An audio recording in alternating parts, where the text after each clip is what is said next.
Et donc, petit projet qui s'appelle Beethoven. Alors là, c'est un peu compliqué, je ne sais pas par quel bout le prendre.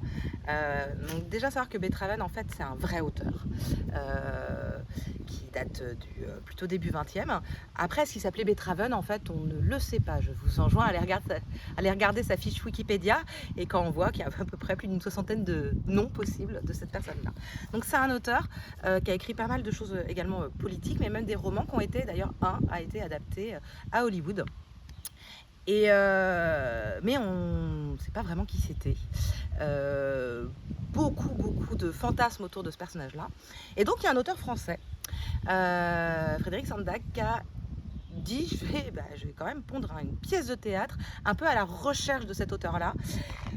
Mais en même temps, c'est plus compliqué que ça, parce que c'est pas vraiment une recherche de qui il était, c'est plutôt un parcours, peut-être dans la vie de cet homme, mais également des combats révolutionnaires qu'il a eu, par exemple au Mexique, dans le Chiapas. Je sais pas si je le prononce bien, j'ai pas fait espagnol.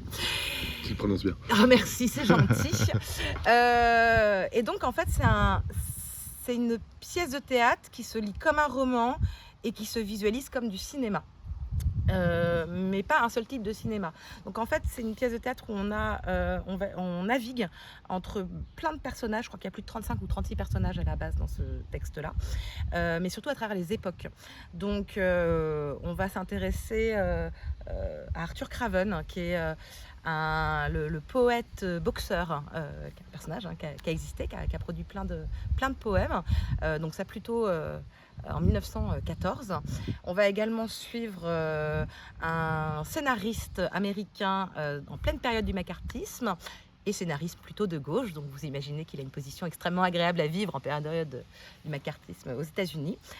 On suit également dans les années 70 une jeune journaliste au Mexique qui, elle, décide de faire un documentaire à la recherche de qui était Beethoven. Voilà, on va dire que c'est celle qui est la plus ancrée dans cette histoire-là. Mais on suit également le début d'un squat dans les années 90 en France, de jeunes ou moins jeunes qui décident d'annexer un vieux cinéma. Voilà. Et également dans les années 2000, une sorte de documentaire et peut-être de personnes qui ont fait ce squat-là, mais en gros 10 à 20 ans plus tard. Et bien tout ça, au final, se rejoint. Pas tout de suite, au début on a du mal, un peu quand on lit, on dit j'ai du mal à faire le lien. Et en fait tout se rejoint, se fait écho. Et donc c'est autant une enquête policière qu'un thriller politique, qu'au final une analyse de mœurs de certaines époques aussi. C'est fascinant à lire, c'est incroyable, ça se dévore, parce que quand tu commences au début t'es un peu paumé, puis d'un coup t'es là, ah ouais mais donc, oh mais c'est ça, oh mais c'est ça, et t'as voire même une petite pointe de frustration à la fin, parce que on ne saura véritablement jamais qui est Beethoven, mais on a quand même des pistes de réponse. On y croise Trotsky, qui a une grande importance au sein de ce spectacle, parce qu'en plus on a pas mal de personnages célèbres et connus qui ont fait l'histoire, l'art, la politique, qui se retrouvent à l'intérieur de ce texte-là. C'est un ovni, c'est une pièce, c'est un ovni, mais c'est extrêmement bien écrit. Chaque période a un peu son style cinématographique. Et c'est une pièce d'une richesse, une matière, mais totalement incroyable pour le comédien. Alors, j'en vois venir certains où chaque année je dis je pense que je vais faire un peu plus simple. Je me suis bien foirée. C'est un spectacle qui va demander quand même pas mal de boulot, on va pas se mentir, parce qu'ils veulent faire appel à du théâtre, mais également à du travail audio. Il y a beaucoup d'enregistrements à faire parce qu'il y a tout un principe de narrateur et de voix off extrêmement importante. Et moi, en fonction des moments, j'ai envie que ça soit de la lecture, j'ai envie que ça soit de l'audio, j'ai envie que ça soit joué. Donc c'est très variable.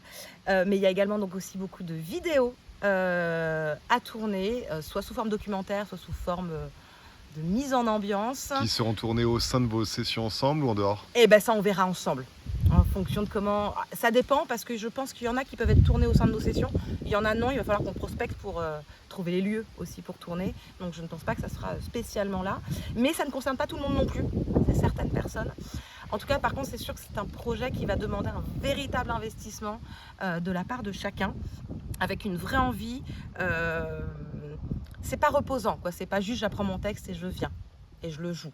Alors après, il y a plein de niveaux d'investissement différents, vu qu'il y a plein de personnages différents et certains vont être plus ou moins confrontés justement à du travail d'enregistrement ou de vidéo ou autre. Mais il n'empêche que moi j'aimerais bien sentir un groupe qui est motivé et qui a envie de faire ensemble. Pour moi c'est totalement jouable quand même en l'état. Par contre, ouais, il va falloir être bien présent, faut être motivé, faut pas rechigner à la tâche.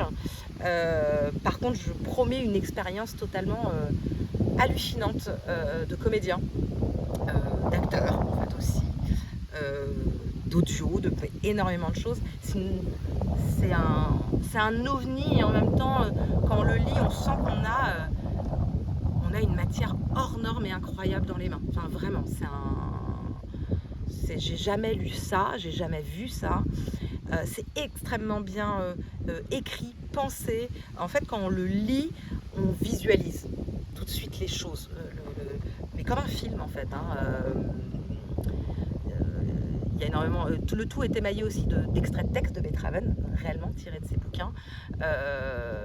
Et en fait, c'est une véritable, voilà, c'est une épopée, c'est une aventure, et en même temps, pour certaines des périodes, c'est plus une expérience artistique. Pour d'autres périodes, ça va être une vraie recherche de naturalisme et de sincérité. Ça, c'est particulièrement le squat dans les années 90. Voilà, il y a aussi beaucoup d'humour à l'intérieur de ce texte-là. Il y a particulièrement aussi, il y a un personnage qui est très fort et en même temps très savoureux, qui est le caméraman en fait de la journaliste, qui je pense fait ça, mais c'est ce rêve réalisateur. Donc il y a énormément de références en fait. À chaque fois il dit je vais faire un plan à là, un plan à là. Enfin voilà, il est très drôle, il est très fin. En même temps il y a aussi toute une part alors ça, je ne sais pas encore comment je vais la mettre en scène et si je vais la garder, mais un peu fantasmagorique, parce que justement, ce caméraman-là, à un moment donné, a bu le mezcal, mais l'a bu en entier également, avec l'insecte à l'intérieur, et qu'a priori, quand on le prend, on est voué à avoir des expériences chamaniques, donc il voit certaines choses aussi, mais en fait, c'est fou parce que c'est une pièce de théâtre, mais tu te dis c'est un super film. Et moi, il l'a écrit comme pièce de théâtre, donc c'est un gros challenge à relever, mais qui est, je pense, fascinant. Après, voilà, je pense que c'est le seul projet où j'ai envie de prendre que des gens internes à la compagnie et peut-être pas. Et même si je pense que bien sûr qu'au forum, je pourrais rencontrer des gens qui seraient merveilleux dedans, mais je pense que j'ai besoin de bien de connaître soit le style de jeu, soit l'avoir déjà vu jouer, parce que ça peut être des gens que j'ai pas. Voilà. Oui, ceux habitués à Clément, vous pouvez faire 2 projets, en faire un avec moi aussi. Non, mais dans le sens que j'ai besoin de connaître un peu la personnalité de la personne pour savoir justement avec chacun quoi lui demander. Et je dis, il y aura des investissements différents, parce qu'on est tous différents et qu'on ne peut pas tous s'investir à 300% dans quelque chose. Par contre, ce que je veux, c'est vraiment sentir une envie, une motivation de faire ce projet ensemble et de le porter ensemble. Chose importante, donc j'ai dit plus d'une trentaine de personnages, j'en ai coupé certains. Il y a clairement 2 gros rôles qui sont féminins, eux ont plus de texte et plus de présence que les autres. Après j'ai fait des coupes parce que c'est pas une pièce de théâtre, c'est un roman, c'est gros. Mais ils ont quand même plus de texte, et après les autres ont un peu moins de texte mais vont être amenés à jouer sûrement plusieurs personnages, et tous les personnages sont intéressants en fait, que ça soit même certaines personnes qui sont présentes que dans une seule scène, mais qui vont avoir une vraie finesse d'incarnation, parce que typiquement quand on fait un agent du FBI et qu'on est dans les années du McCarthyisme, on est dans une ambiance très à la LA Confidential. Je sais pas parler anglais non plus, j'aurais dû m'abstenir, ne vous moquez pas. Dahlia Noir, ça marche vachement mieux. Voilà. Donc il va falloir autant travailler son côté Bogart pour certains dans une seule scène. Ah oui, il va y avoir également il y a des personnages merveilleux de catch, lutteur mexicain. On va beaucoup s'amuser dans les costumes. Et pareil sur les costumes. J'ai un masque de catcheur si tu veux. Ça m'intéresse énormément ce que tu me dis. J'en ai avoir besoin de plusieurs. Les luchadors, pareil, je connais pas la prononciation. Et c'est un ovni, mais qui me motive énormément parce que depuis le temps, c'est rare de tomber sur des textes comme ça qui te chamboulent en fait, qui te disent mais en même temps je vois tout et en même temps j'ai tout à faire, et c'est assez chouette.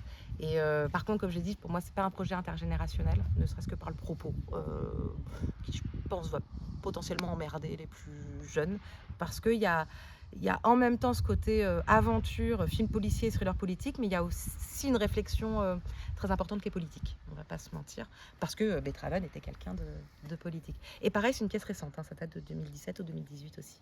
Donc voilà. Je sais pas trop Parfait. quoi dire. Bah, écoute, on est à 10 minutes 25, je crois qu'on peut Oh s'arrêter. bordel, je suis désolée.